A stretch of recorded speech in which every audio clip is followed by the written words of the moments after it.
Alright guys, hello and welcome back to our journey to level 99 with Kilika Beasts. Jumping into League for Megalixir Pile Wither. 2 more rounds here.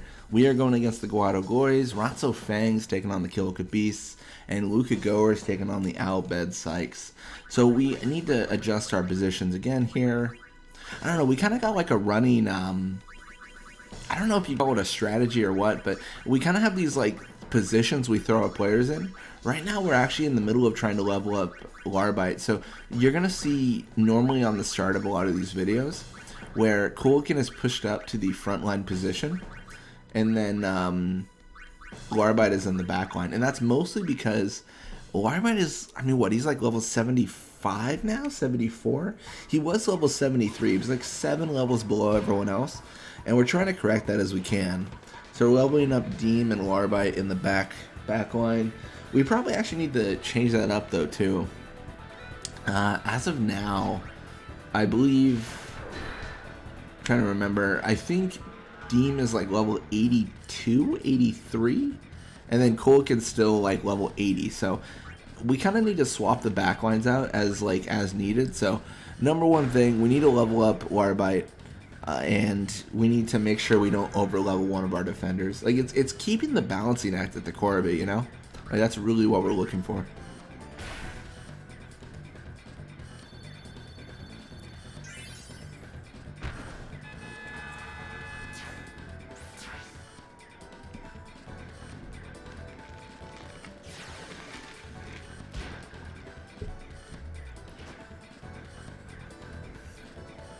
Alright, so you got Grave here, he's pushing midfield.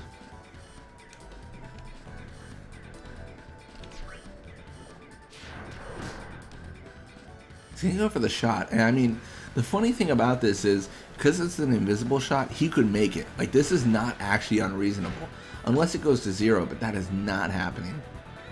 Oh, and it doesn't go invisible. Oh, that's so bad. That is so bad if you're Grave. Like, there's no chance. It doesn't go invisible. It's just like, you know, game over. Like, go home. I don't know. Invisible shot for sure is like the deadliest shot, just because it can ignore stats. So what it can do, if you're unfamiliar, if there's a 60% chance that it prompts like a mini game. Where a mini game within a mini game, I know, but it prompts like a mini game where you can move the ball wherever you want it, and then the goalie has to block it wherever you put it. And it does not rely on shoot, catch, anything. It's just like somewhere, and you can have like one shoot and make it. It's kind of a broken ability. So the invisible shots are definitely the way to go if you're the AI. I mean, honestly, I do it all the time. That is actually one of the misses, though, I think, in the game, because, gosh, I may misspeak here, but because it's been, honestly, it's actually been years since I've used Jackshot 2, but I think Jackshot 2 has a 100% chance of going invisible, which is silly, and the reasoning being is it erases the shoot stat anyway, so why does it increase shoot? I mean, the argument is like, oh, if you're shooting over, like, people with high block, but I'm like, who are you shooting over? It knocks out 3 people. Like, you have the entire team in front of you. Like it doesn't. It kind of doesn't make sense. But that's just my mindset there. It's a little bit confusing. And then again, I have to confirm. I'll have to remember if it does truly always go invisible. I actually don't remember myself. I think it does. It's like the one shot, like 100% chance it's going invisible. So yeah. I mean, I'll be honest, guys. I actually, so outside of the recordings, I don't play Blitzball too much. So that's why it's been so long since I've played Titus. But I think that makes sense, though. I think I'd probably play Final Fantasy X more, like with like randomized teams and stuff like that, if I wasn't recording and stuff. I think I was talking about this earlier, but I think a big push for me for like recording this series and everything is, it's like the challenge aspect of it, you know what I mean? It's kind of like, you know, it's something cool that no one's ever done before, so it's really fun to, you know, record and be like, alright, I'm gonna do this, and like, it's gonna be cool, and like, that's where the fun comes from, if that makes sense. Yeah, it's almost like there was a a forum about grinding to level 99 in the first reactor in Final Fantasy VII, and the fun was the challenge of it. Honestly, I think this, I mean, not to make enemies, I think this is more engaging than grinding to level 99 in the first reactor of Final Fantasy VII. But I think it's still on the same concept of like the challenge. But yeah, Vorgil levels up everything except speed. That being said, that mentality could just show how little I respect the AI. I think there's a severe like AI balance issue. So that's like the biggest hurdle in the game, I think. It's just weird, you know, because they just make the oddest decisions, and it just doesn't make sense. Where like they'll be in front of the goal, like I mean, we saw it a couple games ago actually. Dotto pushed to the front of our goal, right? Like he was there. Him and Nizra were actually holding hands. I could see it, and he had just passed a Waka. It was weird. Like I was like, "What are you doing, man?" It was mind-boggling.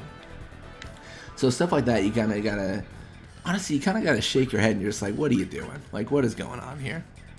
All right, well, we're gonna pass to Borgia here. I'm actually gonna get pretty aggressive on the sleeps. I'm trying to give everyone the option to go to sleep, whether they like it or not. Guess that kind of does make it an option, but I digress. But yeah, we're going to pass to Deem. Deem's going to pass to Larbite. And we're going to be able to set up for this experience gain here, which is really, really good. Because, I mean, as you saw, Larbite's climbing. If you saw him a few games ago, I mean, he was 73, he's 75 now. It's working. Like 100%, it is working. He is getting experience. He's leveling up. He's having a whole moment for himself.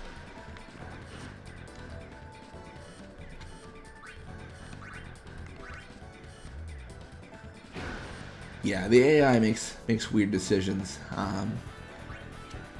But yeah, so far recording this has been really fun. I mean, I know I say it a million times a minute, but I really do have so much planned, and it's so daunting to, not daunting's the wrong word. It's, I guess, unfortunate. I feel like I just don't have enough time, you know, to record everything. So I record what I really want to record, and I'm just chiseling away at like this. Okay, this is gonna sound like weird, very weird. I'm sorry, but it's like I've got this marble block, and I'm just like I've got this idea of an image of like what I want, and I'm just chiseling away as I can.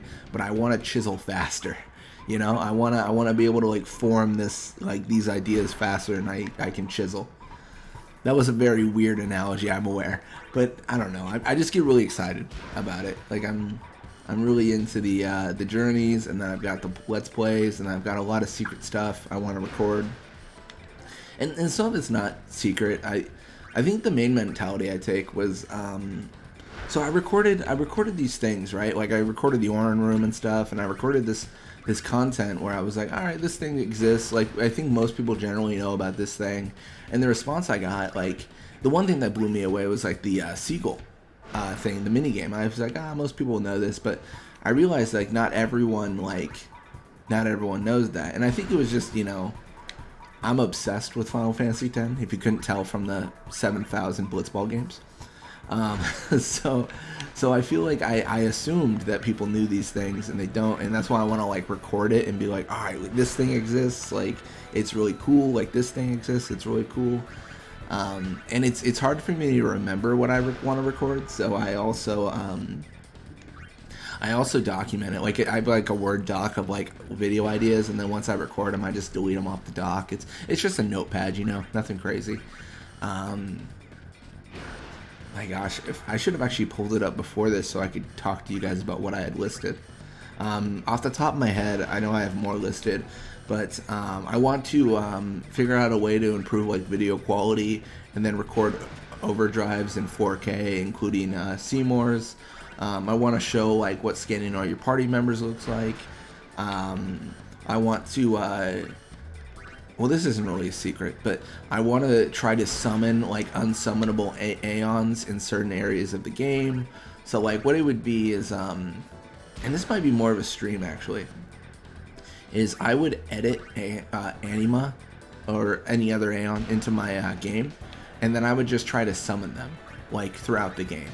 So I would try to summon them in Xanarkand and like, you know, Besaid when you're not supposed to be able to summon them, and see if like there's a way to summon them in areas they shouldn't be summoned. And it's definitely odd because I know there are some. I think you can actually when you face Seymour, you can summon your Anima, and it really breaks the camera. It really ruins it. It's just so weird. You can't see anything. You just got two Animas in a small room together.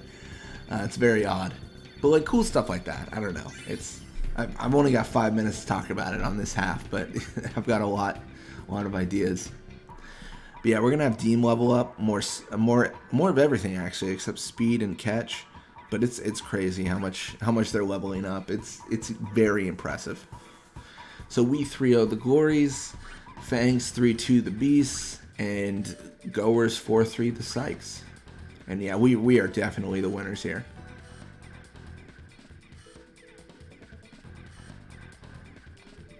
Perfect. Anyways, thank you guys so much for watching. I hope you enjoyed it. And when you come back, we're going to be playing more Blitzball. Till next time.